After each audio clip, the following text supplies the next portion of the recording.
நம்ம எல்லாருக்கும் பிடித்தமான சீரியல் ஆக்ட்ரஸ் ரச்சிதா. அவங்க ஒரு பிக் பாஸ் சீசன் 6 கண்டஸ்டன்ட் கூட சொல்லலாம். அவங்களுக்கும் அவங்க ஹஸ்பண்டான தினேஷ் 2 பேருக்கும் பிரிஞ்சுட்டாங்கன்னு நம்ம எல்லாருக்குமே தெரியும். அப்புறம் நம்ம தினேஷ் பிக் பாஸ் சீசன் 7க்கு அப்புறம் போயிட்டு வந்ததுக்கப்புறம் நிறைய இன்டர்வியூ நிறைய கொஸ்டின்லாம் கேட்டாங்க. நீங்கள் பிக் பாஸ் சீசன் 7 எதுக்கு போனீங்க, போயிட்டு வந்த காரணம் நடந்துருச்சா, அந்த மாதிரிலாம் கேட்டிருந்தாங்க.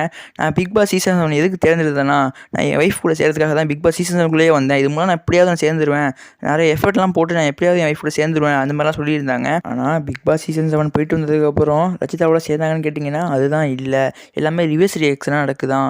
சேரவும் முடியலையா, என்னென்னமோ எஃபர்ட் போட்டும் கடைசியில் சேர முடியலையா. இந்த மாதிரி வீடியோலாம் நிறைய சோஷியல் மீடியாலாம் அப்லோட் பண்ணுறாங்க. ஆனால் நம்ம ரச்சிதா அதெல்லாம் பார்த்து ரியாக்ட் பண்ணிட்டு தான் இருக்காங்க. குறிப்பாக ரச்சிதா ரீசெண்டாக இன்ஸ்டாகிராமில் ரியாக்ட் பண்ணி ஒரு ஸ்டோரி போட்டிருந்தாங்க. அதில் நம்ம தினேஷை குத்தங்காட்டி சொல்கிற மாதிரி, எத்தனை காலம்தான் ஏமாற்றுவார்கள் இந்த நாட்டிலே அப்படின்னு ஒரு ஸ்டோரியை நம்ம தினேஷை வந்து குத்தங்காட்டி சொல்கிற மாதிரி ரியாக்ட் பண்ணி போட்டிருந்தாங்க. அவர் இன்னும் எத்தனை காலம் தான் பொய் சொல்லுவார், அவர் சொல்கிற பொய்யெல்லாம் நீங்கள் எத்தனை நாள் தான் நம்பிக்கிட்டு இருப்பீங்க, அந்த மாதிரி தினேஷை குத்தம் சொல்கிற மாதிரி குத்தி காட்டி பேசியிருந்தாங்க. அப்புறம் நம்ம தினேஷ் வந்து பிக் பாஸ் சீசன் 7ல் மற்ற கண்டஸ்டன்ஸோட பார்ட்டிசிபேட் பண்ணதையும், அப்புறம் நம்ம ரச்சிதாவோட சேர்ந்து வாழ வாய்ப்பு இல்லைன்னு ஒரு லைவ் இன்டர்வியூவில் நம்ம தினேஷ் தெரிவிச்சிருந்தார்.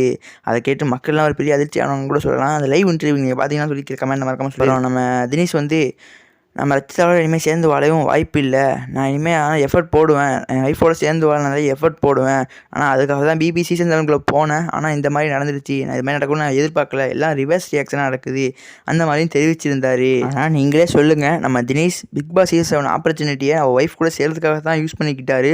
உள்ளே போய் பார்ட்டிசிபேட் பண்ணி எதுவும் தப்பாக விளையாண்டுருந்தாரா, அது எதுவும் ரச்சிதாவை அஃபெக்ட் பண்ணியிருக்குமா, அதை நீங்கள் மறக்காமல் கமெண்ட்டில் சொல்லிடுங்க.